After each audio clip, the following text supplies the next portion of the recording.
नमस्कार। In the debate में आप सबका स्वागत है। मैं हूं आशुतोष पाठक। मित्रों, ईरान के सुप्रीम लीडर आयतुल्लाह खमेनी की हत्या के बाद अब सिर्फ आयतुल्लाह खमेनी ही नहीं, जितने सुप्रीम लीडरशिप में थे, चाहे वो डिफेंस के हों, चाहे ईरानी इंटेलिजेंस के हों, और जो सरकार के जो बड़े मंत्री थे, रक्षा मंत्री हों या और मंत्रालय जिनके पास है, सबके सब खत्म हो गए। और कम से कम 10-11 ऐसे की पर्सन्स को अमेरिका और इसराइल ने टारगेट किया, जिससे ये साबित हो जाए कि ईरान अब लीडरलेस है। और उसके बाद ईरान किस दिशा में जाता है, ये अमेरिका और इसराइल दोनों बैठ करके फिर इंतजार करेंगे कि अब क्या करता है। अमेरिका और इसराइल ने वॉर की स्ट्रेटजी बदल दी है इस बार।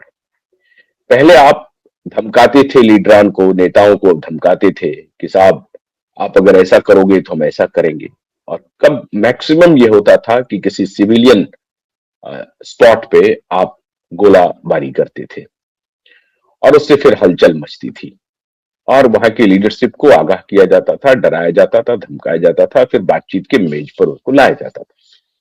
पिछले 1-2 महीने से आयतुल्लाह खुमैनी के साथ सीआईए, MI6, मोसाद और FBI, ये सारे लोग मिल करके ईरान के खिलाफ बहुत जबरदस्त स्ट्रेटजी बना रहे थे।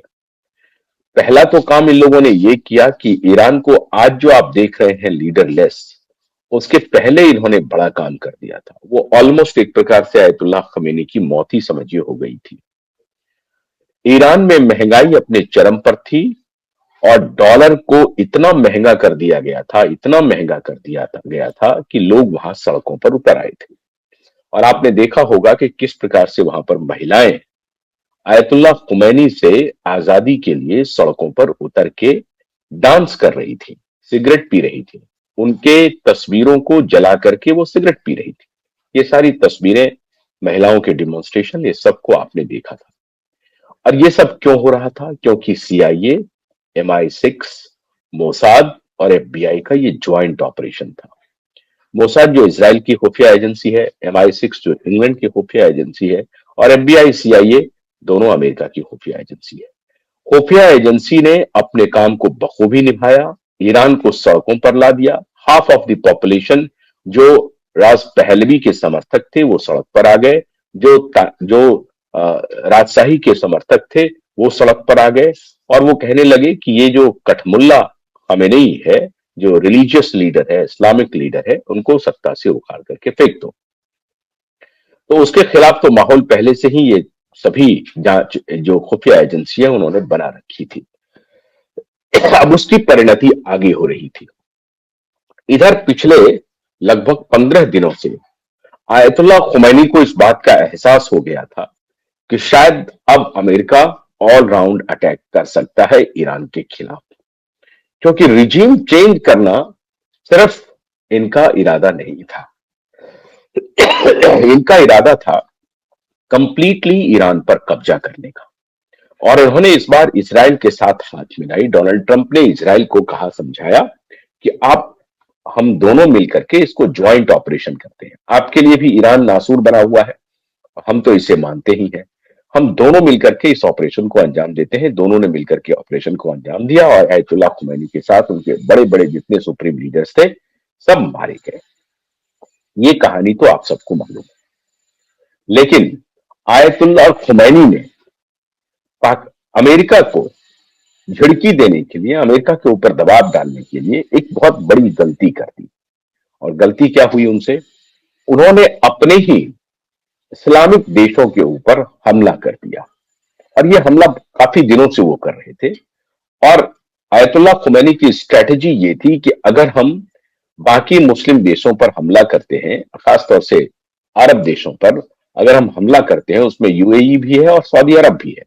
अब आप कल्पना कीजिए कि दुबई एयरपोर्ट पर भी हमले हो सकते हैं, दोहा में, कतर में, बाकी सभी अरब देशों में, सब पर हमले उन्होंने शुरू कर दिए। और उनका इरादा ये था कि हमले करेंगे और ये जो अरब देश हैं ये अमेरिका को कहेगा कि भाई साहब आप हमें ईरान से बचाइए या बातचीत कीजिए, इनको रोकिए। अमेरिका बार बार ये चाहता था कि ईरान कोई गलती करे और ईरान ने वो गलती कर दी, आयतुल्लाह खुमैनी ने वो गलती कर दी जब अपने ही मुस्लिम भाई बहनों के ऊपर उन्होंने हमला कर दिया। अब ये मुस्लिम भाई बहन कौन थे? ये मुस्लिम भाई बहन सुन्नी देश के हैं। मोटे तौर पर ये सुन्नियों की आबादी वाले देश हैं, जो अरब के जो देश हैं वो सभी सुन्नी देश हैं। ईरान सिया देश है। अब सिया और सुन्नी में इस तरह से एक प्रकार से डिवाइड हो गया। तो खमैनी ने जो पूरी दुनिया को एक करने का उनका नारा था इस्लाम के नाम पर, अरब को अपने साथ जोड़ने का जो उनका चिर प्रतीक्षित ड्रीम था, वो ड्रीम खत्म हो गया और उन्होंने अरब को ही अपना दुश्मन बना लिया। आज हालात ये है कि आज ईरान के साथ अरब का कोई भी मुस्लिम देश खड़ा नहीं है। इजराइल तो दुश्मन है ही है, अमेरिका दुश्मन है ही है। चाइना और पुतिन ने बहुत सधी हुई प्रतिक्रिया दी है। पुतिन पहले आदमी है जिन्होंने कहा है कि ये कायराना हरकत है और खमेनेई की इस तरह से हत्या नहीं की जानी चाहिए, ये ईरान की सोवरेनिटी में दखल है। अब ये तो पुतिन साहब कहते रहेंगे, हालांकि पुतिन और चाइना थोड़ी मदद करें, ये हम अभी आते हैं बाद में। अभी पुतिन और चाइना ज्यादा महत्वपूर्ण नहीं है, महत्वपूर्ण ये है कि ईरान की घटना के बाद कहां कहां क्या हो रहा है और भारत में किसके लिए खतरे की घंटी है।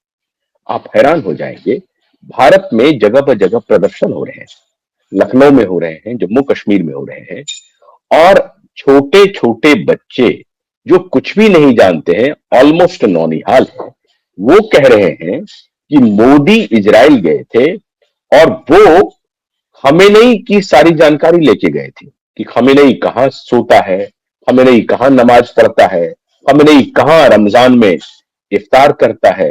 ये सब जानकारी मोदी ने दिया इजराइल को, और फिर इजराइल और अमेरिका को ये सब जानकारी मिली और फिर इजराइल और अमेरिका ने उससे बात की। ये कौन कह रहा है?